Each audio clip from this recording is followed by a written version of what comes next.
Ramiz Mehdiyevin müstəqil dövlətçiliyə qarşı etdiyi hərəkətlər onun akademiyaya üzv qalmasına imkan vermir. Bu sözləri jurnalistlərə açıqlamasında Azərbaycan Milli Elmlər Akademiyasının prezidenti İsa Həbibbəyli deyib. Bununla bağlı Elmlər Akademiyasının konkret mövqeyi var. Bu məsələyə baxılacaq və hüquqi qiymət veriləcək, deyə İsa Həbibbəyli əlavə edib.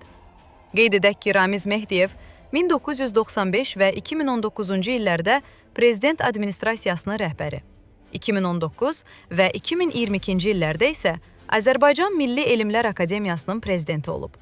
Ramiz Mehdiyev dövlət hakimiyyətini ələ keçirməyə yönələn əməllər dövlətə xəyanət və cinayət yolu ilə əldə edilmiş əmlakı leqallaşdırma maddələri ilə ittiham olunur.